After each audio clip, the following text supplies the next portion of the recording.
Welcome to the first turn. I'm Hyena, I'm Llama.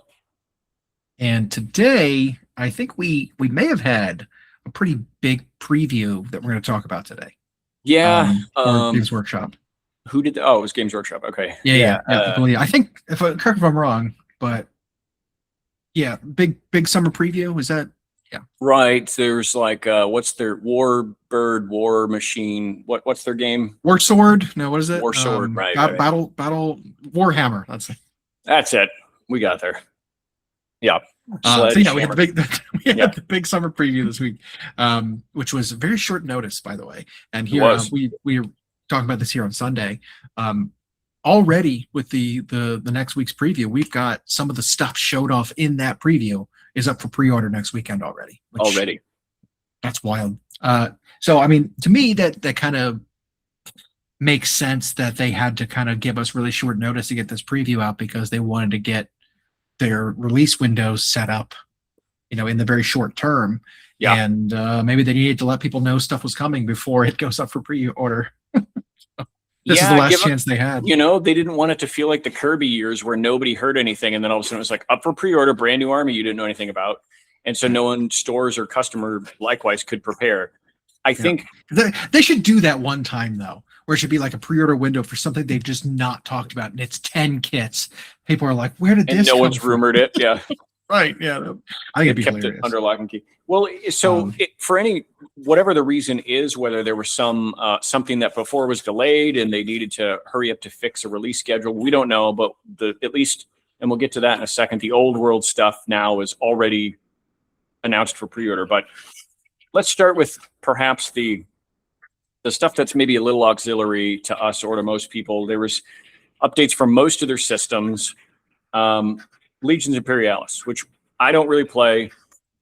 Love the freaking Titan models for it, but this was just mostly weapons, it looked like, or new variants of existing Titans. Yeah. Which, okay. Yeah, it's there's something for everybody, right? Is what it boils down to for these previews. I think generally they do try to structure it so that it's the least important things are first, no offense, and then the big exciting ones are later in the preview. They come later. I think they came out trying to build the hype and keep people going. Yeah, they hooked people with some 40K announcements, and then all right, let's do like these games first. Yeah. So some Titan updates. I don't know if you've ever opened a Legions Imperialis Titan kit.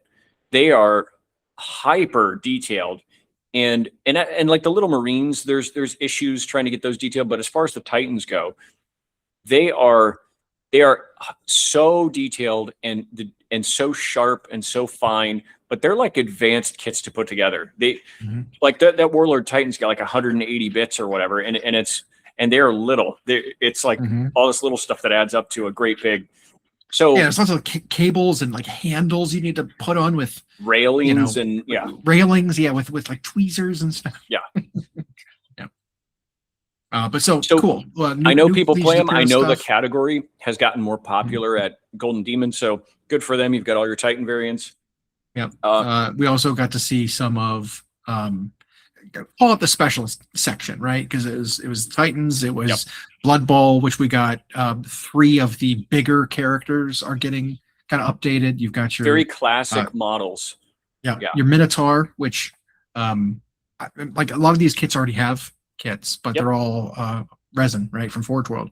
So you got the Minotaur got updated, the Rat Ogre got updated, and a star player, Morgenthorg the Ogre, who's normally an announcer. So if you ever played the games, there's a couple of announcers. He's one of them, and he's like, "Oh, I'm gonna get down there and play," But they gave what's unique about this is they gave those 3 kits like build options. There's not just one way to build them, which is actually kind of cool. So like your Rat Ogre can have mutations, it can have different head options, different general pose is the same, but slight variations depending on what team it's playing for. Because in current Blood Bowl, if you're playing Skaven, for example, you're not just playing Skaven. You could be playing one of the kind of the teams of renown, which is a mix of other teams all put together, the Underworld Denizens or whatever, or in Dungeon Bowl, you might have a Rat Ogre. It's not necessarily from Skaven. It could have goblins and stuff in it too. So having options, having alternate builds is super cool. Not something you want to do in resin. I think the resin production process is very expensive, and so you don't want to have like unused bits provided in a what do they call their not professional, their advanced resin kits. Right. And so making it in plastic means that it's cheaper. You fill a sprue out that's already being produced anyway, right? Why not throw some alternates in there? So yeah, that was neat. I'm all for that. And the Minotaur one I might pick up. So it's funny is like, I haven't played really any Blood Bowl yet. You and I played a game the one year at Gen Con, I remember. And then I follow a couple streamers who play the video game, and the video games abide by most of the rules of the board game. And I have the starter team for the Chaos Dwarves, for the Nurgle team, and then I was looking at the Norscan one. So all chaosy. But the Minotaur can be taken by some of those teams, and it's decent in like the Chaos Dwarf one. So that model might interest me a little bit. And it looks like there's a couple ways to build it, including one that looks very, very Khazad, very, very Chaos Dwarf. The Radar one was always popular. It was always kind of a fan favorite. So giving that an update's great. The Morgenthor, if your league allows star players, some leagues don't. But if your league does, he's been around forever. And I like that they showed him not only in different armor variations, but they've got like different eras he was in. So they've got the version of the Mohawk when he was younger, and he was a part of like what did they call it? I don't remember what they called it. There's some term they use. The Blood Bowl players are going to beat me up for this, I suppose. But like that was from when he was essentially younger and a part of the very first version of the game. He had like a Mohawk, and then they changed him to that ogre everybody knows with like the punch dagger. But yeah, so they got a little bit of everything for that there. I wouldn't be surprised if we see some version of him done up for like Golden Demon and whatnot, because Blood Bowl stuff is always full of character. Some of the things that they showed us that I guess we can kind of skip over a bit. Something new coming to Warhammer Plus, an animation that's actually from the perspective of a Chaos Marine. It's called the Butcher's Nails. I actually think that's going to be interesting, because the Butcher's Nails at initial description seems basic. Like you're sticking these things in your head that pump you full of these hormones and make you rage crazy. But it's more complicated than that. And I think the Siege of Terra started to make that more interesting when you were reading about characters like Karn and how he was one of the last to really fall to it, but was starting to feel the effects. And it would do things like if you were around a human and you were not killing or eating for some, it was like it starts to pump you full of this like lust for blood, to where it was like a temptation thing that he had to fight. And then if he is killing, it's like that would only satisfy the pain a little bit. And then the nails would bite, they would bite in that part of your brain and be like, this pain is going to get worse and drive you mad unless you kill again. And so it drives them. And Angron, of course, is the extreme example of that. So like they're going to do an animation about a Marine living through that. That might be interesting if they make him more than just a mindless maniac, and they explain what something as mentally strong as an Astartes goes through, like to deal with that. So I don't know, almost doesn't need to bite in order to make an Astartes behave that way. Because even like Angron, when he was like fighting it, it was like there were a couple ways he could get temporary relief. Obviously, killing something, or he would just like scream. And since he was a demon at that point, he would just like burst almost like Johnny Turbo into flames and like, or Johnny Storm, whatever his name is, and he would. Johnny Turbo, I like that better. That's the snail, right? Wrong one. But Human Torch guy, Johnny Storm, and he would like burst into flames and generate all this heat and just scream it off, like to burn off the pain. And then he would just kill people any way he could. Like, so his martial skills were just abandoned for the sake of like, I have to satisfy this pain. And it drove him mad, along with becoming a demon.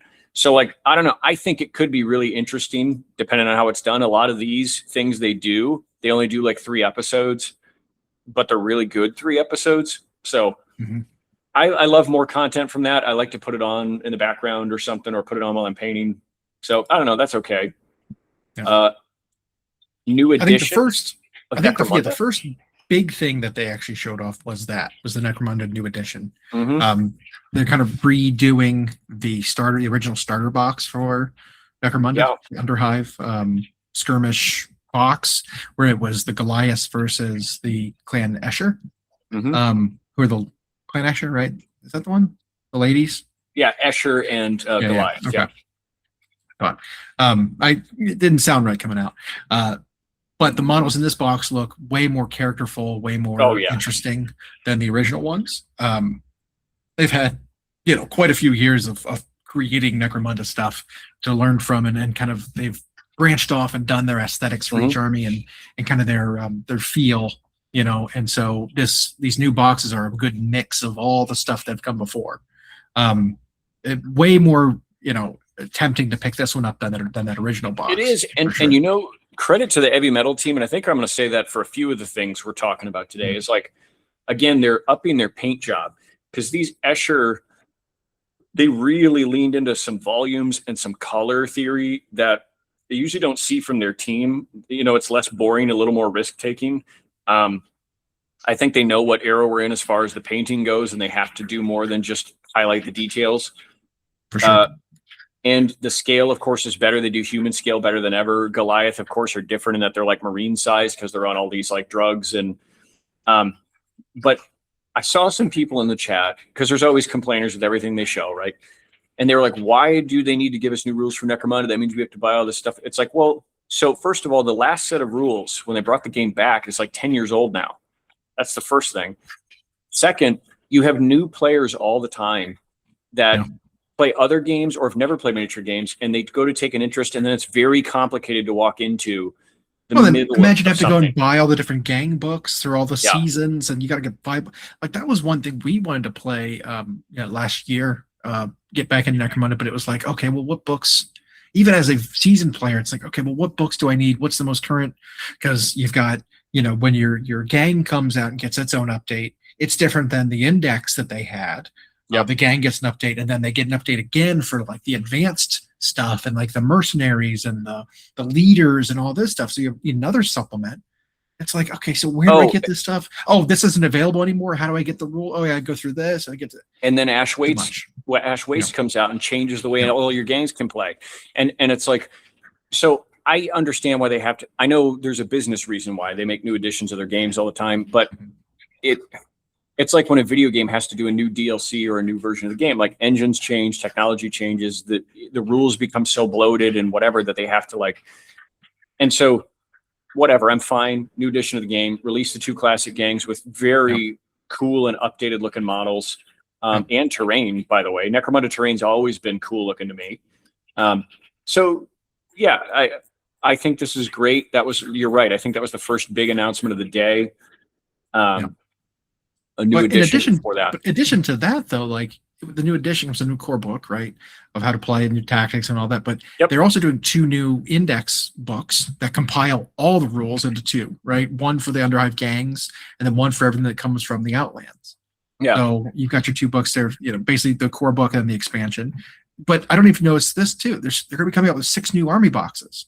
Yeah, which are combined of like the basic gang plus a couple of leaders plus a couple of like the advanced like elite guys, a couple units of those. So you get like basically a start collecting for Necromunda. It's like everything. It's like 4 or 5 kits in one.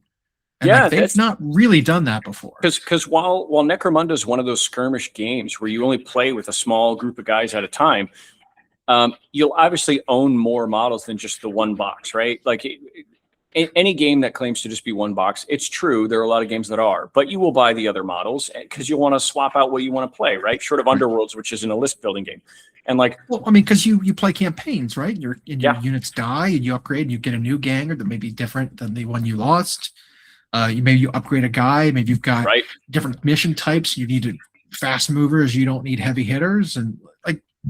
That's right. Necromunda has an RPG element where you like track progress. And so, you're going to change stuff. And so I like that idea. Here's a box with more than what you really need to play, which I don't know how often Games Workshop's done that, but that's welcome. I don't know much about the Warhammer Academy. I didn't pay attention much to that. But from what I gathered, it was mostly just like a free, here's how to start kind of thing. I mean, they had all those videos of like painting tutorials, which they haven't really done in a long time, right? Remember with like Duncan used to paint for the studio and Peachy used to paint for Yep. the studio. They would come out with videos. It was like, hey, here's a new model come out. Here's how we paint it. I loved those videos. I still have bookmarks from those. They're no longer available, but like I go back and rewatch Duncan painting Archeon every once in a while because it's such a good video. It is. You know, it's like a 4-parter or whatever. But yeah, I go back and watch that. It's like I think that's what the Academy is supposed to be. I know a lot of people have noticed the Warhammer YouTube channel is starting to pull down some of their videos, some of those painting videos, like the ones I mentioned. I'm wondering if some of them are not going to start showing up in Warhammer Plus instead of on YouTube. Right. Just so that they can better utilize their own platform and put more stuff in there so people go to it. Because once you're there, then they sell you other stuff, right? Yeah, how it works. I can imagine their YouTube channel will change to have previews, trailers, teasers, or really old videos. And then, yeah, they'll want you to go to the Academy or onto Warhammer Plus to see the stuff, which I know there's a whole thing going on right now about Games Workshop and Tabletop Simulator. I guess the Tabletop Simulator software got hit with the DCMA, the like digital copyright, whatever thing. I seem to recall it's happened before. I think they've done it a few times, and I think they go get relaxed about it, and eventually makes its way back on there after 6 months or so. Well, yeah. Well, it wasn't a lawsuit because so it's funny is the digital provider like Tabletop Simulator under the same DCMA Act from 1998 is protected to a degree. They're allowed to use some of this imagery and likeness and whatever because it's all just community modded stuff. Right. And so they're not making money on it.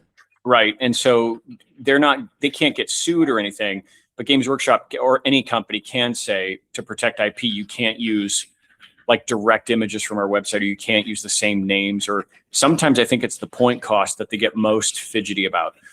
So like, I know Games Workshop doesn't let a lot of people show direct snippets of rules and points like on stuff. They're just protecting their content. I also have heard they've got plans to do something similar, like a software that lets you sort of simulator play games. So it could be they're preparing for that. I don't know if that's true. Anyway, I don't think that's the topic of today, but so they then move on to like, in 40K, they showed us some of the new starter sets. So the way that the big Armageddon box maybe will be broken up into smaller ones, but they surprised us a bit in that it looks like the boys and intercessors in these little starter sets will maybe be different sculpts than the ones in the Armageddon box. Which, I mean, I said this a few weeks ago that they generally tend to do this, right? Where they release the push fit in the starter box, and then when it gets released on its own, it's not the push fit ones anymore. It becomes a kit with options and things like that. They did that, I think, with the Blade Guard veterans. They did that with.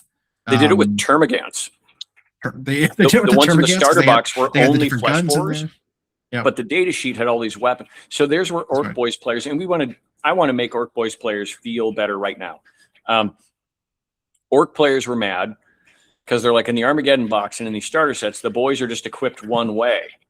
But then GW showed orcs are going to be the first codex in the new edition. They said it before their campaign thing's even over. So they just preempted, said, nope, orcs are going to be first. Mm-hmm. They showed us the Orc Boy data sheet. They have a massive list of weapons that Orc Boys can take. So if Orc players were worried that these push fit ones don't have their weapons, that doesn't mean they're going to not give them to you.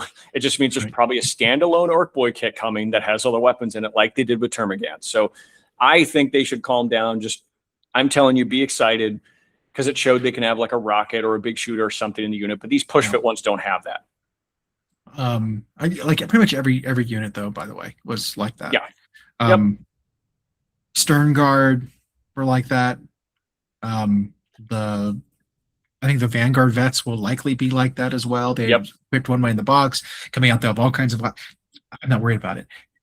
The intention of the starter box is, to kind of get models out there quickly, cheaply, because they are push fit. They're easy to assemble. They don't have the options, but it's not supposed to be like, hey, buy 6 of this so you can fill your army out with everything you need. There will be individual kits later. That's just how they're saving some of the costs, is by having easier to build models that don't necessarily have all the options. We were talking about the costs of adding options into boxes just a minute ago, and when it comes to adding that stuff that's not used or it's optional, there's extra stuff in there that increases cost potentially. Yeah. And so It's new design, it's new CAD, it's new material. Yeah. And the thing is, like, I wonder sometimes about the expectations of the general fan base or consumer base, because like we now have years and years and years, at least 12 of these starter sets coming out with push fit models that end up with kits later that are more rounded, that have more of the options. Did you really think that the Space Marine Intercessors and the Orc Boys that were coming in the Armageddon box were going to be the only version you got? But their data sheet was going to be filled with weapons that don't come in the kit. Games Workshop doesn't really do that much anymore. They rarely put on a rule set for a unit, a bunch of weapons or something that then they don't include in the. Tau players had to deal with that for a long time, right? It was like they completely scrapped that. So. Yeah, it was like your suit can have one of these 27 weapon loadouts. It can either have 4 ion blasters or 1 ion blaster and 3 other things, or 4 different weapons, or 3. And then it was like, but the kit only comes with like 1. So they've started to like scrap that to try to make the kits and the rules for that kit align in a way that makes sense. Or like they did with Horus Heresy, they then released 2 full boxes of heavy weapons that like, here you can change all your Marines to have whichever ones. So I wouldn't worry about it, Orc players. Your boys' kit is probably going to come separately, which leads us to another topic we might talk about here, where they're previewing stuff, but not previewing everything an army's getting. Yeah, I mean, we have, at least 3 examples of that here in this. Just in this one, yeah. Alone, right? We'll get to the others later, but at least here we know that Orcs and Space Marines going to have more stuff coming. Yeah. In fact, they specifically said in the end of this, kind of preview, hey, by the way, Orc players, you just got your update, and here's all these new things in the starter box. Well, also here's a new truck and another war boss and another mech, and there's more coming. Like, okay, just like Leviathan, right? We had Leviathan come out, and here's all the Norn stuff and all the lictors and all this, the Vanguard side of Tyranids. I mean, that came out after Leviathan stuff was all teased. Yeah, the Von Ryan's Leapers were the only thing that came in the starter box, but then we got a new Lictor kit, and then the Neurolictor, and then the Norn Emissary / and then the Death Leaper. The Death Leaper, they got so much stuff after Pyrovore kit. Like they got so much stuff after, and so I don't expect Orcs are going to be any less off or worse off here. I think the Orc boys, like the Termagants, will get a standalone kit that's full of bits. It'll be a $60 kit that makes 10 boys or whatever, but it'll be packed with bits. So I wouldn't worry about that. We also know there are at least war bikes coming. Yep. We've seen teaser for that. So like, just don't worry. There's more stuff. You got so much coming. And so I want Space Marines, same deal. Same deal. We haven't seen that yet. We saw the Orcs first. Yep. But Space Marines is the same. We can speculate why they're doing that. I don't know. It could be any number of reasons, and it might not even be a precedent they're setting. One thing I don't know if you noticed when they showed the Orc Codex, it was softback. I did not notice that. That's interesting. It was not a hardbound book. When Eddie was holding it in his hand, it was paper. Paperback, and it like slid into a sleeve. So I don't know if that was just a first print copy that they had and it just happened to be softback at the time. Maybe they needed it rushed out for something. But if you remember, I'm thinking that's the case. If you look at the again, spoiler at the end, they showed off those other things. They do show the Codex Orcs, and it doesn't. I don't know if it looks paperback. Maybe it does. I don't know. Well, I know we saw like a special edition one too. So here's the thing. I'm wondering, so 40K for the longest time, in fact, until 8th edition, I think, the codexes were largely softback. They always were. They were a paperback book. That probably makes them a little less expensive, both to make and to sell. If they are going to do paperback, I saw people in the chat who were like, we're not mad if you're going to go to paperback, but don't charge us $60 for it then if it's going to be paperback. Right. Make this like 40 or something. Like, yeah. So we'll see if that was just for the sake of the preview or if that's for real. He didn't even comment on it while he was holding it in his hand. So I don't know.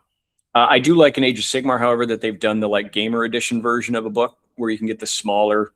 That's kind of neat. I haven't taken advantage of it yet, but one of the interesting releases that you and I found, even though neither of us played the army in either game system, was the Custodes preview. Yeah.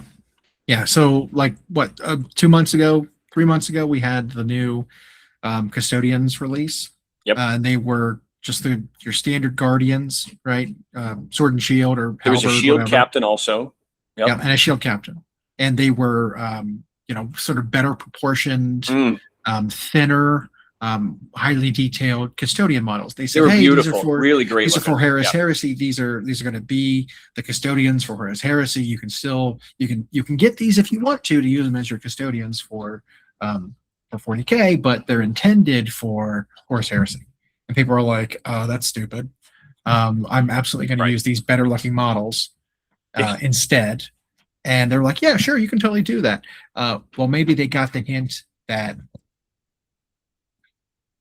maybe people wouldn't mind having updated models, And so this latest release where they showed off the grav tank in plastic and the dreadnought in plastic and Telemon plus the bikes from Horus Heresy. Yeah.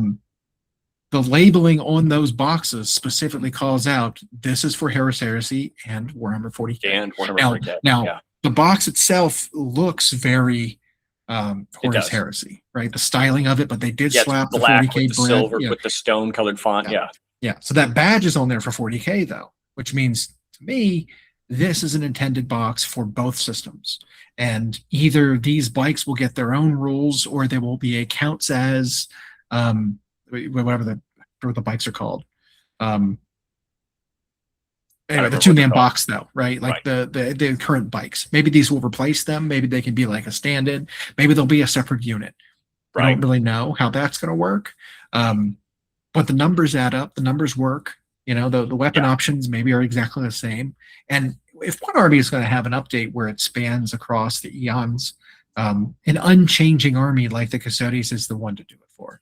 Like I wouldn't want them to do this for Space Marines because the legions do change, but custodians don't, right? These are the same custodians that were guarding Terra back when the Emperor was alive. Well, that's just it. Right? So the Custodes, what separates them is it is Earth-made technology. It is secretly guarded. How they were made. Each custodian is essentially immortal until they are killed in battle or whatever. They don't change at all. They also don't typically travel to stars and fight wars. So their technology didn't need to change. Like a lot of rapid technology happens when there's a war going on, right? You can think of World War II, do a little research of what the tanks looked like when the war started versus when the war ended. The massive upscale in technology. Because they needed it for the war effort. You needed an advantage. Now all of a sudden, like car manufacturers were helping improve tanks. And so, but the Custodes were never that. They were not the starfaring. They stayed on Earth. They guarded Earth. Right. And most enemies didn't really get that close to Earth. So I'm okay with this being that one faction that whatever they release for either system, both systems get to play with. I am happy for the Custodes players because their roster always felt like just like a brand new AOS faction where the roster's too small. That's what it always felt like. And now they're like essentially doubling the faction instantly. So good for them. And the new models are great. Yeah. Yeah. I love it. Great, decision-making. I've seen great, and I've seen so many great paint jobs done on that new shield captain where it can be either like a male or female head. Yeah. And people have just pushed that to it looks great. One of the ones that you and I sort of liked, but didn't. So we saw, it's like a soft new edition of the old world. Yeah. So they're doing a new core set, which to me means sort of new edition. Because it comes with the rule book, it says. Yeah. But it's two of the, I think, armies that have gotten the most attention so far. Right. So Slaves of Darkness, a lot of their kits from AOS got replaced, and the Warriors of Chaos got them back, right, in the old world. Right. Which were the Chaos Knights and, the Manticore and the Chimera, the Knights, all those all kind of went back to old world. They got a new release for the Norskins, which involved them getting new horsemen, Marauders Marauders and all that. So they got a lot of attention. The other army that got a lot was one released just for old world, which was the Cathay, right? They got two big waves of model releases where it was, basically the wall guard, and then you had like the peasantry. Those two separate releases, kind of released like a year apart. Well, this core set includes a lot of the original stuff, the Jade warriors or whatever they're called, the sword and shield guys, the cannon, their cavalry. So like the early stuff versus this brand new sculpted Warriors of Chaos stuff that is replacing the old stuff that went back to old world. So it got sent back already and then got, replaced. So there's new Chaos Warrior kits. There's a new Aspiring Champion on a horse. There's new Horseman, and then a new banner, like big banner bearer, which, cool. It kind of came out of nowhere. But in addition to that, they also came up with a big, brand new like centerpiece kit, which was this big two-headed Chaos Dragon. Yeah, and they said it's one of the biggest plastic kits they've ever done. When they were talking about its size, sure. And now, to me, the pose evokes the Archaon model. Obviously, the tail curling on the ground, the big upward wings. I mean, if you took the two models side by side, you have to mirror one of them. But if you took them side by side, it's like the pose of the legs, the curled tail, the heads looking in different directions, roaring, the guy being on top, the wings being up. It's Archaon, right? Like, that was an easy one to do. I will say this, though. The Archaon model is now like 11 years old. And this one does have sharper detail. It does. There's more detail in the wings. There's musculature is better. Yeah, it's finer. And I do like that it makes both a Lord and Sorcerer variant and has multiple parts for both of those. So this is a $210 kit you're looking at. Probably. I think I saw it was either a kit bash or it's got the parts in it to create the one that you didn't make on foot. I saw somewhere in the Eddie showed that during the preview. Okay. Yeah, so I missed part of the preview. Yeah. So whichever one you build it as, you get the other one on foot. And so that's great too. So you're getting a 2 for a little bit there. And the Sorcerer can be helmetless or helmeted, and the Lord can be. So it's a big, massive centerpiecey kit. It is, without question, the best centerpiece old world model they've got. But I mean, Miao Ying, right? The dragon, which is wonderful. Wow, yes, cool. Yeah, I think this still beats it. This is just the grandeur of it. Now I'm a little bit curmudgeonly because we have wanted monsters in the Slaves to Darkness army to be updated for a long time, and they just say, Mark. Yeah. And they've kind of gone away from monsters and moved them all back to old world, and now we've just got. But we'll see if that's the end of it. Anyway, I'm happy. I will say for those players in the old world. Yeah, I will comment this. The aesthetic of the Warriors of Chaos army is very different from the old Warriors of Chaos army. It is. It's also different from the Age of Sigmar Slaves to Darkness. Yeah. So while being very similar models, these warriors and knights, like they're the same function, they're the same roots, they are still very, very different.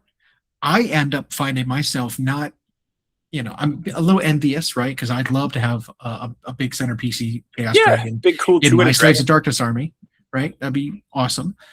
But I don't feel like, this is a model that they stole from Age of Sigmar and put it in the old world. It's like, no, the aesthetic here is so different that it's like they designed this for the old world.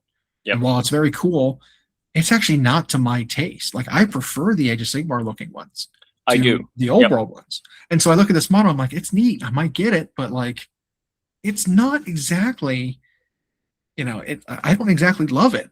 I like it. I will say they nailed the old world aesthetic with it. With the whole release, because you and I were talking about, so like one of the things in Warhammer Fantasy that always failed was you had great artwork for like 30 years, 40 years, and the models just never matched it really. They were chunky, they were rounded, they were scaled and proportioned weird, and then of course Warhammer Fantasy died, rightfully so. And like now, however, their plastic capabilities have gotten to where they can literally recreate any artwork.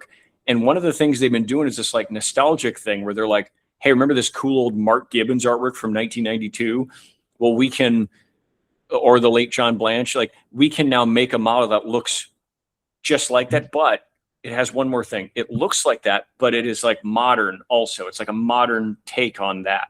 And I think this Warriors of Chaos stuff really does that. I think it really shines in that it evokes that old artwork. I mean, maybe it's too little too late. We've already seen the old world isn't wildly successful, but you know, a new core launch set with 2 new armies featured in it. And then a new core rulebook, which looks fat as ever. I don't know why the fantasy and now old world rulebooks are always that big, but good for them that they've got those. I hope this ignites a spark for them because their game has been quiet lately. Well, even if it doesn't, I mean, there's always a home for this stuff in Age of Sigmar. They could port it up there. Should something happen to Old World where they decide not to continue it or something, like, you know, oh, just slap both badges on it. You know, why not? You've shown you're willing to do that again. Yeah. But regardless, I don't hope that a game dies, right? But no. Especially when if they're going to make the investiture to make models like that dragon and those knights, it's like, yeah, you hope it succeeds. But it also makes me hopeful that it's like, okay, well, now the old world's got their stuff. Now what do you got to do the Age of Sigmar side of it? What impressive new dragon are they going to get? What impressive new manticore or, you know, whatever are they going to get? I want to see what comes next for them. Well, or an entirely new beast we haven't thought of, which we can get to in a second, that we saw with the ogres. So I'm going to skip something here. Not skip, but like I'm going to change the order here. So they got to Kill Team, and they showed us something that blew people's minds. They finally showed us they're making Exodites. So Exodites, for those of us who will not explain how old we are, I remember when I first played 40K, and a guy I was playing against had an Eldar Codex, and they had this little excerpt for Exodites. There were no models for them. The option that people had was to buy Lizardmen, cold ones, which were metal, and sit your Eldar guys on them, or put like high elf guys on, whatever, and you called them Exodites, and you played with the rules that were in the Codex. They've never had models really at all.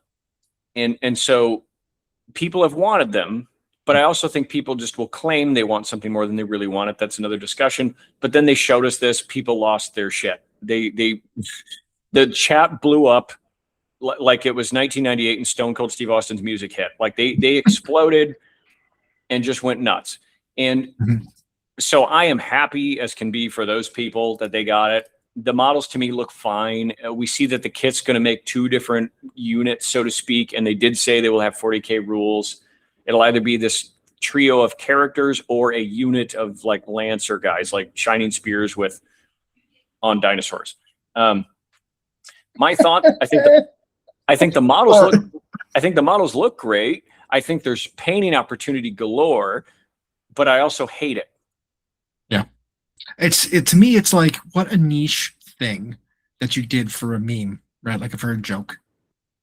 It's like, oh, they actually did the thing. People weren't serious. Like they didn't really want it. You know, it was just one of those things that was never going to be paid off, and we knew it. And then they did it. It's like, oh. You know, in my opinion, that's kind of isn't that what like Leagues of Votan felt like when they April Fool's us with squats, and then it was like with a Slambo. It was like this kind of thing where these retro things that nobody really liked, but now they just claim they want something that doesn't exist. Yeah, here you go. Like similar to like, and I'll say this: there's a new Kill Team box coming that has another like encounter system where you can PvE in Kill Team versus the Beast Snaga orcs, right? Yep. That box to me is a double whammy, because it's, in my mind, you look at those models and you're like, man, they don't fit this game. They don't fit this setting. It's kind of silly.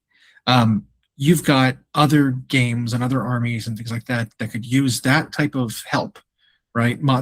Games in it maybe different than this one that need models for different armies, and you're, my opinion, kind of wasting your time making this really great idea for a completely wrong game.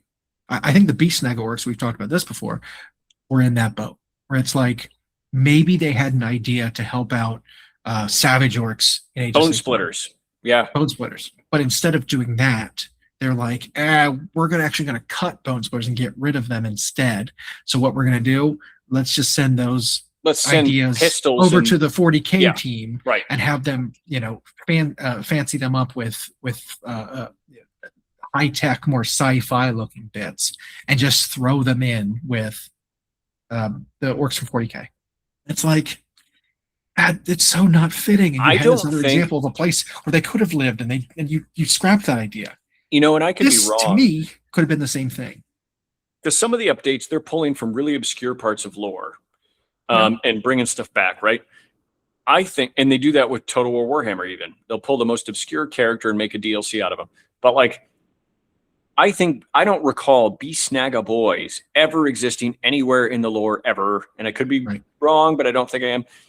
But like, I agree with you. We talked about that where it's like, I think they were gonna update the Bone Splitters, call them something different, and they were gonna give them this aesthetic update and thematic update for Age of Sigmar. They changed their mind. They put Bone Splitters back in the old world, and then gave these guys pistols and bionic eyes and threw them in 40K. And I mean, here we are. The squigs they're riding were called squig hogs. Yeah. Right? Like, who rode boars historically? It was the Savage Orcs.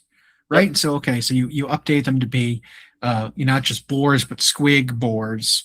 Yep. And squig hogs. Now, yeah, it's weird. It was a weird choice. Yeah, I'm not really sure. Now you've got them with these Exodites, which again, to me, what they look like to me? They look like high elves. They look like high elves riding on like bipedal dragons.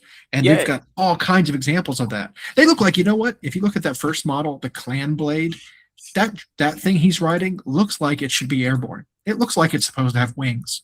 It looks like a dragon. Where does wings go? That's a weird pose.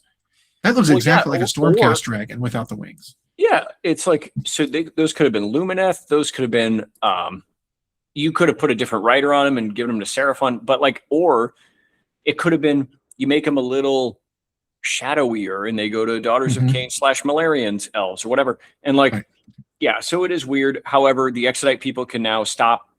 I hope they stop, because you got your thing. You got your thing. Now, are they going to make a whole codex and a separate army for them? No. They're going to be like now Harlequins or like the Yanari, where they're an expansion to the Eldari. So, which, by the way, there is no Xenos, I think, that's even close to how many options the Eldari have. But here you go. Now you've got 2 new units, 3 characters in a unit that you can play for, I'm sure, Eldari. So here's where I'm going to skip one. I'm going to save our game for last, and I'm going to talk about the new Orc miniatures and codex for 40K. So they explicitly told us that they didn't show us everything the Orcs are getting, which we've already talked a little bit with the boys kit. This is not all they're getting. They did, however, show us the cover of their codex, and then some really cool stuff. A brand new truck, which the old truck is a terrible kit. It's really bad looking. Yep. And it's really showed his age. Yeah, and this one, and it's weird. Sometimes you don't think about it until the new one comes out, and then you're like, oh, yeah, this fits the aesthetic of like those cars and buggies they released not that long ago, a bit better.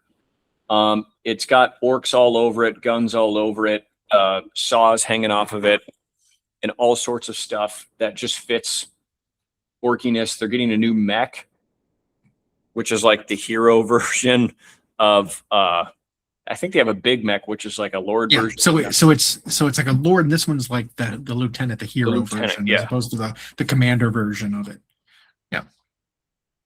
Yeah, and they look great. They fit this current orc aesthetic. They showed us that new war boss that was accidentally leaked months ago in the different versions he makes, and then they showed us the codex. The codex, we don't know if it's going to be soft cover or hard cover yet, but whatever the case is. And then there are standalone Armageddon things. But we do know, they even said, would you believe that there are even more orcs still to reveal? You've got until the 13th of July to play some Warhammer with the new editions, rules, and submit your results, blah, blah, blah, blah. And then we get to see, whichever side wins, we get to see their models first. Yeah. I have a feeling, if it's anything each week, the victor will get a new model reveal. Yeah. And so I have a feeling if it's anything like how the Tyranids went with Leviathan, or what did we have before that? It was Indominus. the Necron one. Yeah. Yeah. Necron's got like 15 kits in total when that edition launched. Tyranid's got like 13 or 14 kits when that edition launched. I think orcs are going to be like that. And we've only seen like 5. So I'm not worried. They're going to get a ton of new stuff. This isn't all of it. Well, that makes you wonder, as we know bikes are coming. It makes you wonder though if we're going to get anything else get updated. Killicans. Are we going to get the knobs units? Are we going to get? We keep hearing about that too, about knobs. Yeah. What about a new battle wagon? Like there's all kinds of stuff that fit, especially with the truck getting updated. I think that opens up all kinds of possibilities for other stuff that came out in the same era. Do you think this truck can actually hold a number of boys it's supposed to? No, but neither can a rhino. So well, we know a rhino can't. Like, and in fact, there was a golden demon one year where in the open category, someone had to they modified a bunch of Marines, took away the base, and they were able to sit them all in there like a sardine can. But when you see artwork or videos portraying rhinos, the Marines can literally walk out of a rhino. There's walking room in there. They're walking out of it standing up. So the rhino's never been quite right, which makes me wonder if they are getting a new one, which we've heard they are. I mean, maybe a truck will have, maybe they'll update the truck to have a reduced capacity. And if you want to transport a lot of boys, you have to take a battle wagon. Right. Maybe something like that. Because how often are you putting that many boys in a truck? You're usually jumping them or something, right? Like you're teleporting them across the battlefield or taking a big unit in a battle wagon and piling out. I don't know if they reduce the capacity. If it's capacity 6, so it's 5 in a character or something, that's fine. Yeah. I would hope that they'd make the truck itself deadlier, right? Add some of those attacks that you're not getting from the unit being there to the truck itself. I think that would be fine. No, I think that's great. I think there's a lot more to come for both Orcs and Space Marines. Those players have nothing to worry about. 40K is their game. It's just anyway. That is one where we have precedent that I think you can go by. It's again, Marines and Necrons both made out huge in 9th, and Tyranids and Marines both made out huge in 10th. So so now I think this also blew up the chat. They got to the Age of Sigmar preview and they showed us some of the new Ogre Maw tribes. Now you and I have been talking for months now about some of the rumors for them. And some of it seemed too good to be true. It seemed like wish listing, but what they've shown us so far, and then they've teased us 2 things, it looks like they might be getting absolutely everything we thought they would. Plus, they got a unit we didn't even know about. And I'll get to that in a second. First thing I want to talk about. Yeah. So I will say I think, which follows a very similar path they've been doing recently, is there's an army box going to be being released, which has some basic stuff. And then there will be all those hits released on their own, and then more on top of. So most of what we saw was an army box that comes with the book, and then there'll be more stuff released after. And I don't think we've seen everything that they're going to be getting, even though they kind of showed a lot. But go ahead. Yeah, so it looks like it will be a ground up range refresh, because most of the models they previewed for us were stuff that we already have. And now they're just so they're dumping the old aesthetic, the old Fu Manchu wearing Mongolian looking ogres. That's gone. You and I called that would be gone, just because the one model we got, the Ogre Hunter, was well, this is very different. And then we've seen ogres join Cities of Sigmar now.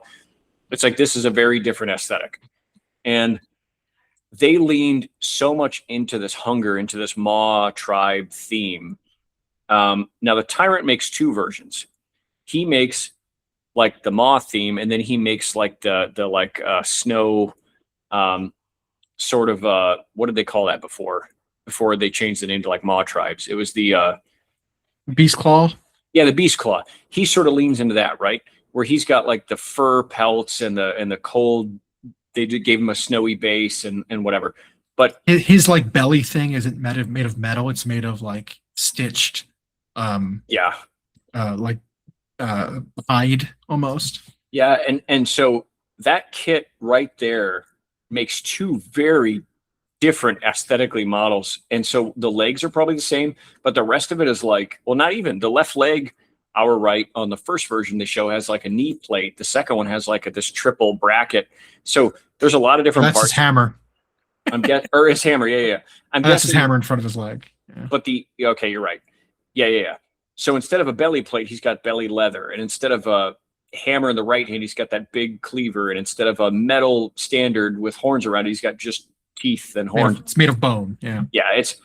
So he's going to have a lot of parts, a lot of different ways to make them. I love that. A new plastic tyrant that fits the current AOS aesthetic.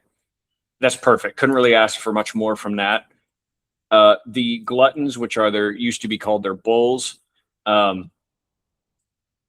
it's neat, this theme. They're leaning into this maw and this hunger theme so much.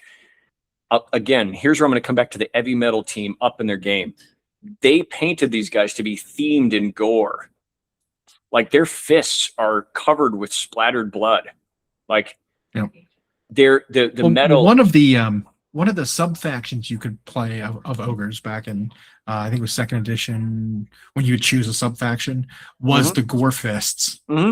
So that was one of them where they did have a bloody hand, and you can see this group is probably the gore fist ogres. They all have a bloody hand. They've reached into something and come out and let it dry and didn't clean it. Yeah, and you know what I love? Like the helmets were a risk in that they echo the maw theme, because they do that thing where it's like these blades that come up like teeth, but at the same time it's like ogres have these great big like traps and shoulders. And if you remember the movie Troy from like 2004, one of the opening scenes, Achilles is called to duel with Boagrius from another army, right? And the way he kills this big monster guy is he like sort of evades his attack, leaps, and then strikes him right through the shoulder, because it's this open, vulnerable spot. It's like these ogres have that, and now they're like, nope, we're armored here now. Like less vulnerability. Now you have to come straight at them. They got this great big gut plate that's the size of a man. I think these gluttons are a massive glow up. I didn't expect more than that for their basic infantry. Lots of options too. They've got punch daggers, they've got hammers, they've got swords, they've got axes, they've got whatever. What's really interesting though, is it looks like the guys that come in that kit, there will be 10 unique ones, but they're going to be 2 units of 5, which is another interesting thing. There'll be units of 5 now, which I believe there were units of 3 before, right? The box used to be like a 3/6. Was it units of, or when it's units of 6, you can reinforce. Yeah, it was a fat box that came with whatever 6. it was. But you notice there's 2 different musicians. They have different poses. There's 2 different models that make musicians in there. Yeah. There's some heavy weapons in there, like 2-handers.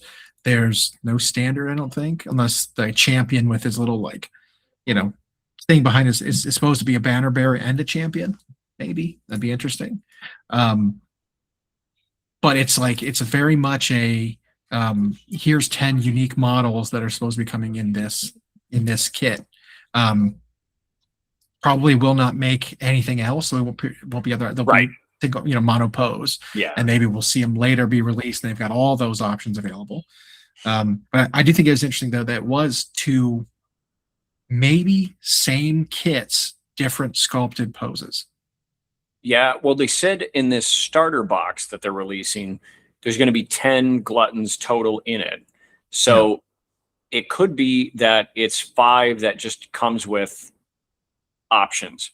And so they just showed them built 2 different ways. It could be. I mean, there could be 2 different. I'm trying to match the legs up looking at this. That's always the key, right? Yeah. There might be a model in there that one of them's a musician. It could be Bill's generic guy, and the other musician is Bill who's a different guy. But it's kind of hard to tell because they kind of make that.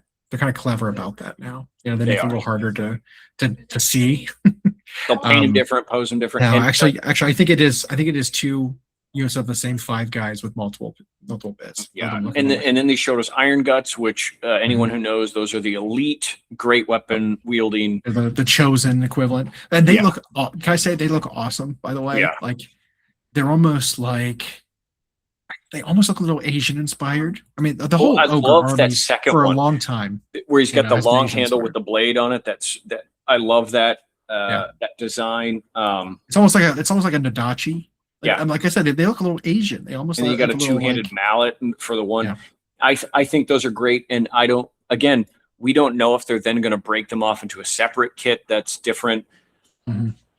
There's a couple of brand new things though. One was the Maul Beast Cavalry.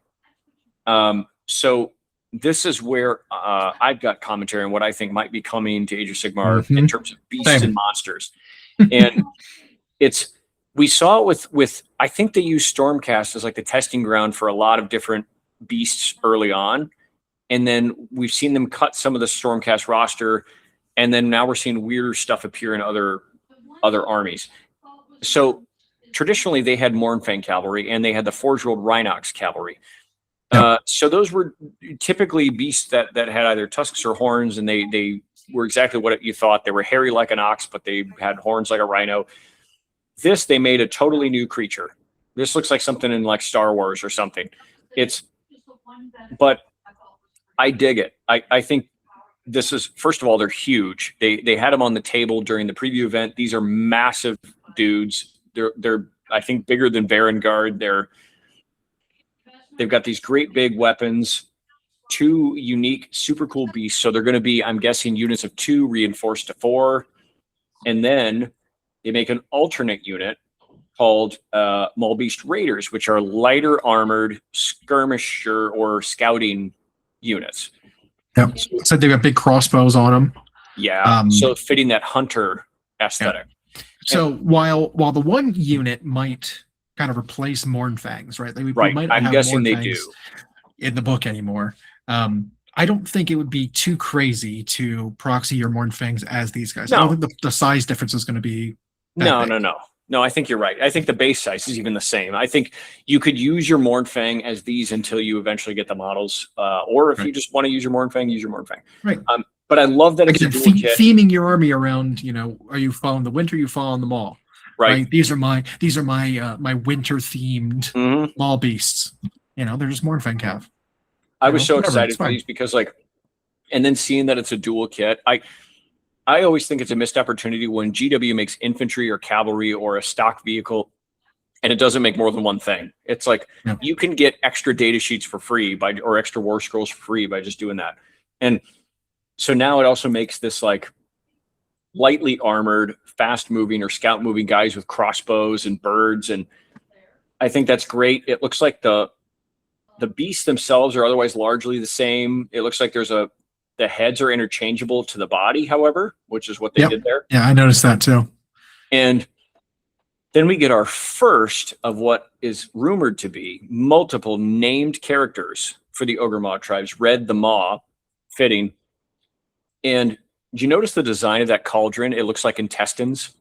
Yep. I thought it looked kind of like a brain. Yeah.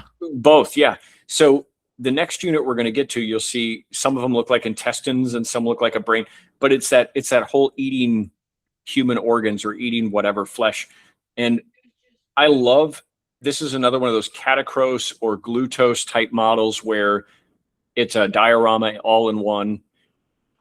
He's got a little executioner with him. He's got a gorger on the base pulling the cauldron, and then he's got this little shaman holding intestines next to him. What a cool centerpiece figure. And it sounds like, by the way, it's not the only centerpiece they're getting.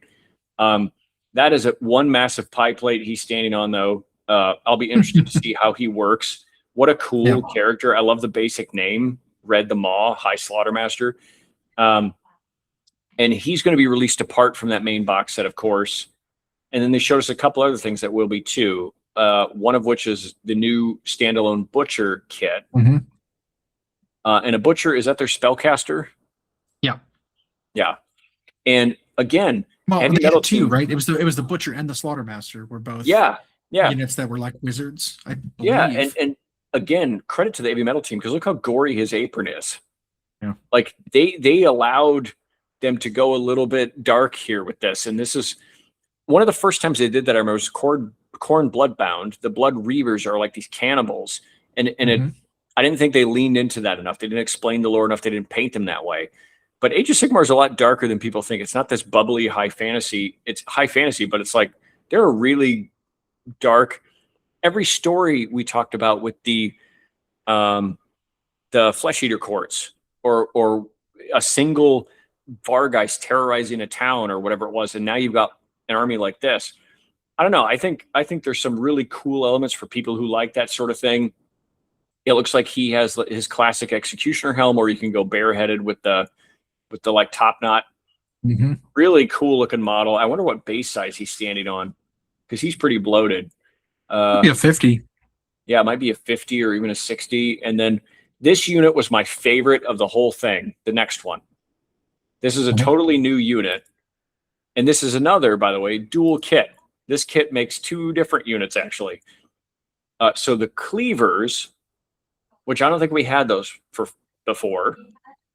The description says, finally, we have the cleavers. So they specialize in fighting and killing wizards and priests. We have that with Putrid Blight Kings, by the way. The new Putrid Blight Kings do that. And so it's something that I don't think we've taken advantage of much in Age of Sigmar, but it is something that's becoming more common, is like units that are specialists at fighting a thing or hunting a thing. Maybe that'll be bigger in the next edition. I guess we've got about a year to find that out. I love the look of these, but it wasn't just the cleavers. It was that other unit that they make, which are the Gutseers. Yeah. I freaking love the look of that unit. They're like these priests or shamans with these hoods over their head, and then they're just carrying brutal cleavers, literally. Like I said, their gut armor looks like intestines or looks like brains or some internal organ. But that makes a wildly different looking unit than the cleaver one. So I mean, really with just one change, and that's the head adds a hood. You know, yeah, it's like the hood and the weapons look a little different. The gut plate's metal instead of fabric. Like, oh yeah, okay. That's about it. That's about it. But same profile and everything. I love that for them. They gave us brand new units by doing the dual kit thing. So we've heard rumors that the Ogre Maw tribes are going to have some cuts, and it was things like they're not going to be a gunpowder faction anymore. That's a rumor. So it's possible. Even then, I will say I'm not sure. It's possible that that's not happening, because in the chat immediately people are like, "Oh, where's the new lead belchers?" So the funny thing is they're always going to talk about what they're not getting or what is missing. So what we do know is we've heard rumors for a long time about a couple more named characters, one of which is like a matriarch for them. They teased something in the video where they showed a giant, like 3-toed foot on a beast that looks like those cavalry, but a much bigger version. So it looks like those Maul beast, but it was way bigger. So I will say, if you look at the cover of the Ogre Maul Tribe's battle tome, I think you can see the creature. Yeah. So he's kind of to the left of that. Yep, I see him. The elite. So it's like a big kind of rhino. I think that might be the creature that is shown the rear like leg of. Which to me, if you look at that, that might be evocative of like a spiritual successor to a Rhinox. Yeah. But it makes me wonder too if it's huge. I mean, think like the pig riders for Iron Jaws, right? If it's a larger version of their cavalry, is that the size of a Stonehorn? Right? Is it going to replace the Stonehorn kit? Because it does seem kind of like they're going away from that sort of aesthetic. And while these new ogres don't look like they clash immensely with the old ogres, right? Like if you put them next to each other, you'd be like, all right, yeah. They're okay. Even the Fu Manchu, like they even had a callback with that in the 10-man unit of what are they called? Gluttons. Gluttons. You look at them and it's like, okay, one of them has a Fu Manchu. Like they're calling that out, you know, and so you're like, it's not dissimilar. But the fact that they're going to have a new big monster, which might even have a hero version of it, we might see like, well, you know, here's the new book, the Stonehorn Thunder Tusk. Well, they'll go to Legends here in summer of 2027, so you could use them for another year, and then once they're gone, all they'll have left is this big rhino thing, which then can be, you know, a proxy for your Stonehorn or whatever. But we might see that go away. They generally tend to put an expiration date on stuff that's going away instead of just cutting it. But some things will straight up be replaced. Like those Gluttons. The old Glutton kit doesn't need an expiration date because here's a new Glutton kit. Right. Same thing with the elites. Same thing with maybe potentially the Iron Blasters, right? Yep.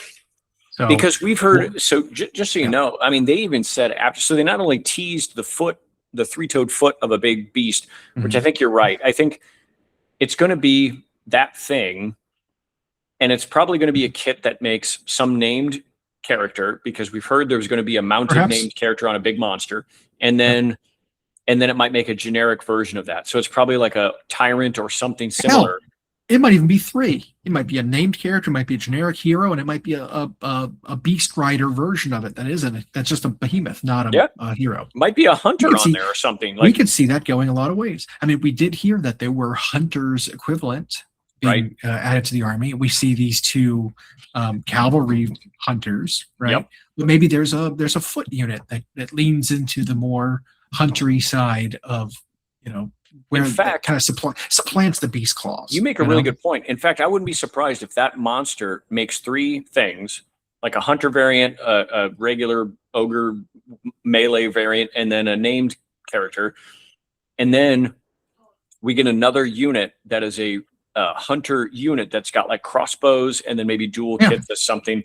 And the reason I think that, not only have we heard rumors about it from sources that don't get many things wrong, but it's also the fact that they were like, we'll have even more new ogre units to show you soon. In fact, you may just get a little blah, blah, blah. So I think they've got, I don't know, probably 3-4 additional units that we haven't seen, because if they're doing an overhaul of the roster, they've got some more things to cover. Do you think they'll continue Noblars? No, I think Noblars are gone. I think I'd cut that entirely. They haven't been relevant ever, so no, I kind of think they're gone. And I think they won't get an expiration date. I think they'll just cut those. You know what's interesting is, they well, I don't even know if they have a plastic Noblar kit, do they? But they do, and it's very it's like waxy plastic. It's not great. You know what I didn't realize until Eddie said it, and then I remembered. The current ogre range we have, I think, with the exception of like the Thundertusk Stonehorn kit, the most of the ogres were 20 years old. Yeah, I believe that. They were old kits, and so this is well overdue. I love it for them. I also love it for Age of Sigmar. I love that they have more coming. And you know what I did see again when the chat blew up? So there were a couple people who were like, "Oh, no, Lead Belcher's sad face." It's like, cuts have to be made sometimes to fit whatever the aesthetic is they want for this army going forward in Age of Sigmar. They've decided they're keeping them in Age of Sigmar. This is what you get. But you're getting tons of new stuff. Let's think about that. Don't just think about what is going away. Also, I saw people talking about, because Eddie and Adam talked about Gork and Mork and how some of the ogres actually revere them. And they were like, what are they, orcs now? And I was like, so clearly a lot of people don't know the Age of Sigmar lore. Again, I think GW failed with that during Age of Sigmar 2.0. And that was the fact that there are these 4 grand alliances, right? Chaos, order, death, destruction, that have like their overarching pantheons. And ogres fall into destruction. And that doesn't mean they worship Gork and Mork necessarily, but it's like Gork and Mork and Kragnos are largely the destruction like deities, more or less.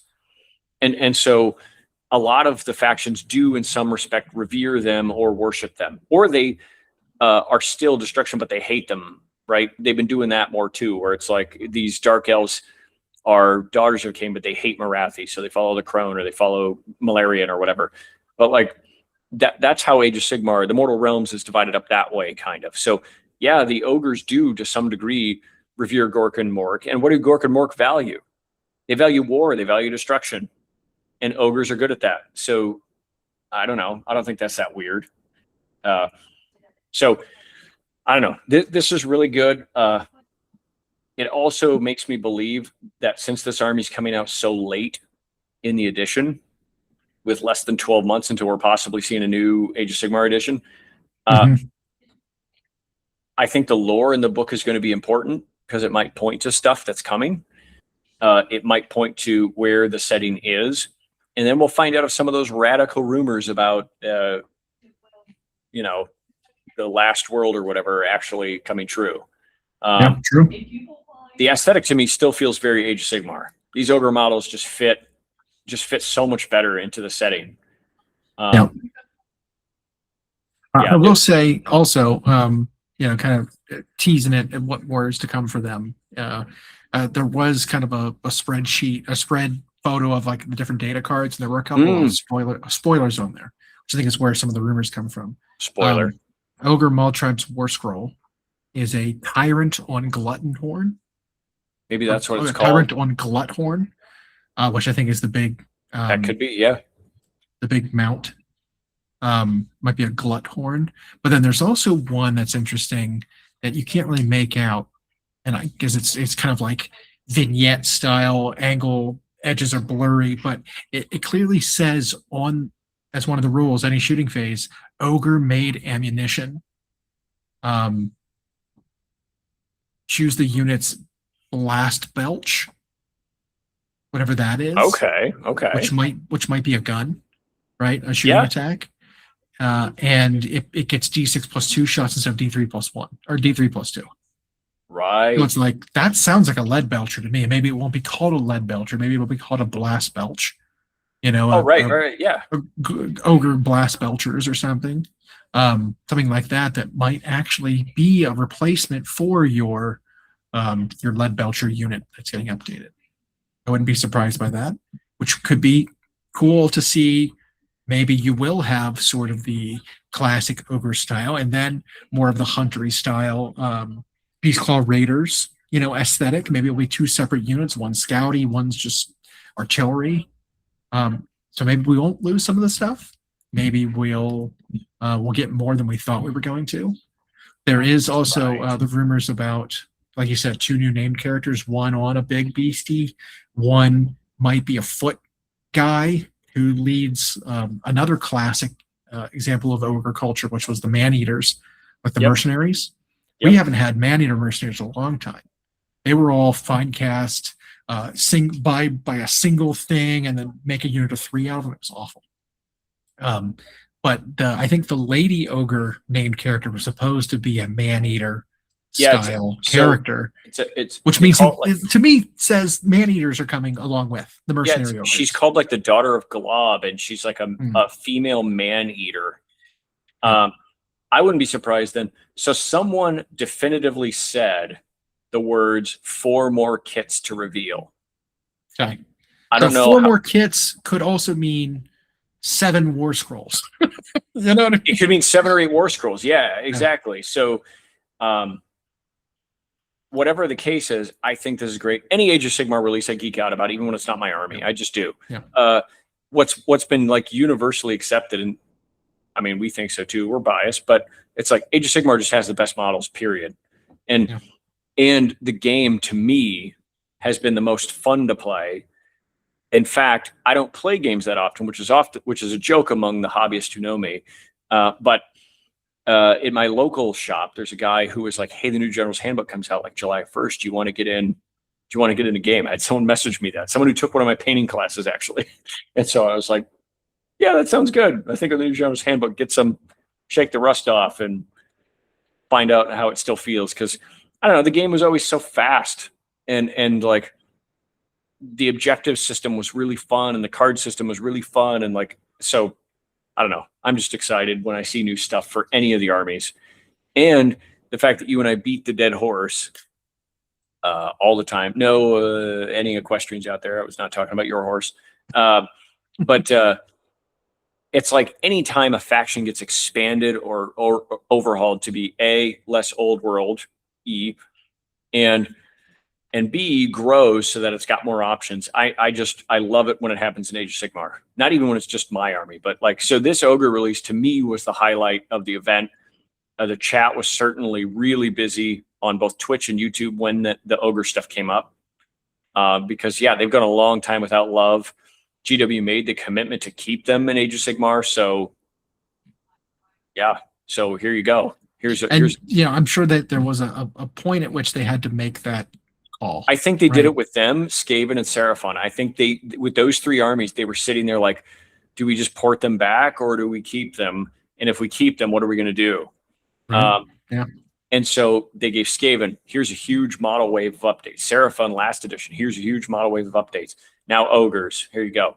And then we have rumors that the dwarves are getting similar treatment. So I think this is a commitment, and so I hope the people support it.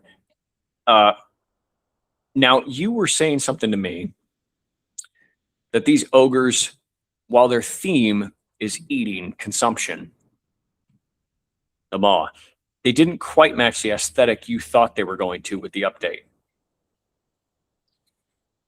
Yeah, but it is significantly more like gross and grim. It is. It is. And so I kind of like the way they went. I think some of it's a little too horror, but maybe that's not a horror, more horror than I thought it was going to be, but maybe that's not a bad thing, right? Like, especially when you get into the Gorger side of things, like when they came out with that Gorger kit for Warcry, RIP. What's perhaps, Warcry? Yeah. They kind of showed kind of where they were going with the grossness of ogres, right? Because the Gorgers were disgusting. Bone piercings and like just dripping mouths and stuff. Red the Maw, I think, is a good example, and his like butcher conclave, call it, which is the butchers and the cleavers and the what are the other ones, the gutseers, and those guys are fat, right? They are gluttonous, right? You look at the ogres like the new Beast Maul, the Maul Beast Cavalry or the Iron Guts and stuff. It's like, these are big, beefy guys, right? They clearly eat, but they're like thick-skinned. They're like almost like cracks like elephant skin. These are big, tough guys. Like I would say the Tyrant is, maybe even attractive, right? Yeah, he's like lean. Not a exactly, little bit. but like he's got you can see his clavicle, so you see his traps and his shoulder muscles. Like you can see the muscle there, right? Yeah, he's got like Monday Night Wars era Goldberg musculature, whereas these other guys are Bam Bam Bigelow. Yeah, so it's but like, you get down there and you're like, God, these guys have big old saggy, they're gross. These guys are like they're like borderline great on clean one. Greases, gold tooth, like that. Yeah, they're gross. So like that side of it where they're like dripping, blood stains on their lips and their hands are all covered and it's their aprons covered in splatter and stuff. It's like these guys are horrific. Could you imagine encountering this on the battlefield as a human and being like, this guy is wielding a person's torso as a shield almost. They have the gore the gore style that reminds me of like The Hills Have Eyes, but it's like a hillbilly going. Yeah, but it's like a 16-foot tall giant thing. And so as a human encountering that on the battlefield, it's like, whoo, no thanks. And then contrast that to the ogres we have for Cities of Sigmar. And so and the giants we have for them. So they're like skinnier, maybe they're starving a bit, maybe they're kind of in these poor fiefdoms, but they're still battle ready, whatever, and they kind of want to do the right thing. It's a very different style, for sure. But I think they leaned really into that maw thing, that got to eat just a whole lot of red meat right now. Yeah, for sure. And I think they were clever to hide the Tyrant's hand, his right hand, for the frosty one, because every other ogre they show has that bloody red hand from dipping it in the pot or whatever. But that the Beast Claw version, his hand is kind of behind him, so you can't really see it. And so I think there are like different aesthetics of these ogres. They're not all this, well, they disgusting blood eaters, Yeah, they're not just abandoning the like cold mountain ogres. And so I like that. And so it could be also some of the other kits we expect to see. Leading more into that. Yeah. Or they might be dual kits that make with bits that make maw ones or beastie ones. And if that's the case, great. I love that. Two wildly different aesthetics for the same army. Yeah. Yeah. And so they do specifically call it. One last thing we'll talk about here is they do call it in the end of that article that these new units include a new subset of ogre maw tribe race known as the Maul Seekers, which I think are the fatties, right? Yeah. Well, the fat ones that are like gross and gluttonous, who are led by Red the Maul. What that means to me is they're saying, oh, well, not all ogres are Maul Seekers. Right. This is a subset of ogres that are gross and disgusting, which means there's at least 2 sub races of ogres in this book, perhaps even a third one. Because if you look at those hunters on the mall beast, they look, I mean, they look dumb, right? Face wise, they look dumb, but they look more keen. They look more intelligent. They looks like there's more going on there that they're studying. They're the hunters. They it takes a lot more skill to aim a crossbow than it does to swing a club. Right. And so like maybe we'll have the sort of the beast claw side of things are more calculating, maybe less physically impressive ogres, but more. Well, they have to survive in harsher conditions, and like so they are maybe a little more cunning, a little more Gork and Mork leaning, maybe, and which is what orcs are known for, right? Is cunning. This cunning that you don't expect when you hear the way they talk, and right. I like that idea. It also continues to reinforce what we've seen with some armies, right? It's like not everyone in Slaves to Darkness follows Archaon. Some of them follow Be'lakor. And then it's like not everybody in Daughters of Cain follows Morathi. Some follow the Crone Seer. And so like I like this idea that you've got these separate identities. And now we're seeing with the Ogre mod tribes, they're really leaning into it with aesthetics in the models. And that Ogre Tyrant model, I think I know it's just a generic character and every army eventually gets a generic character, but like that's one of the better kits because it makes these wildly different variants in the same box. Yeah. So. Yeah, I'm excited. And again, it makes me more excited about what kinds of changes they're going to make to things I'm actually interested in. Like, it's not one of those things where it's like, well, I'm not interested in this, so I don't care. It's like, no, it's still exciting because it creates an expectation for things in the future. Taking something, dialing it up to 11 and getting more of what you have. So I'm excited. Also super cool. Glad it finally happened. It's been rumored for a long time and I'm glad it's paying off. Well, and I've seen some people already asking, they're like, with this quick turnaround for the old world update, new core box, new core rule book, and then these 2 new armies, these 2 armies with one of which has brand new models. They showed that and then announced it a day later, 2 days later. Hey, this is going to be on pre-order next week. So people are like, with these ogres, how soon are they coming to pre-order? Because that starter box was revealed, their battle tome was revealed. Do we think next weekend they might announce them? No, I think they're going to show over the next week the rest of what's coming.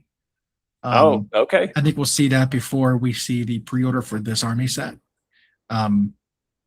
That's my guess. Is they want people to expect, like, before they sell this army, they get the hype up, right? And say, hey, the army isn't just this. The army is also this other stuff too. Now you can order this army box. Yeah. Yeah, I like that. And once they reboot the aesthetic of an Age of Sigmar army, that does mean, next edition, et cetera, next campaign, they can then expand on that aesthetic. So I'm always excited when something like this happens. So, yeah. Do you think that the Maw tribes versus the Beastclaw Raiders, who do you think fares better? I mean, the Maw tribes eat immediately. Everything is about consumption. They can cast, consumption. They can fight, consumption. They survive, but they need it constantly. Whereas the ones in the mountains, they preserve their meat by freezing it and then save it for later. So which do you think is more beneficial? I don't know. I don't know. I like that. I like the preservation mode, but you can't eat too fast. That's the issue. Is you get a brain freeze. When it's frozen, Stenochalacia, ganglioneuralgia for people who want the official. I do kind of think the idea of the beast claws is going away because a lot of stuff is being replaced. Mornfang were beast claws, and their replacement is not. I think we're gonna go away from the Everwinter and to be more about the Maw in the future. Right. I think that's the direction we're going. As much as people liked their beast claws, I think the beast claws are going to go back to old world, and we're going to see the old ogres go back there. New aesthetic is going to be completely different. The Maw and the Hunger kind of are going to go forward, and the Winter is going to head back. So that's my thought. And that would be an expansion to the old world, because I don't think ogres were on the original list of what they planned to support there, but I wouldn't be surprised if they did. I mean, you got the kits already, and if you're, instead of cutting them, import them back. Yep. They didn't not exist, right? No. Yeah, they did not exist. No. Yeah. But all this talk about malls and gorging And is meat making me and a yeah. little hungry. Yeah, I could go thaw something out and eat real quick. Yeah. Yeah, see.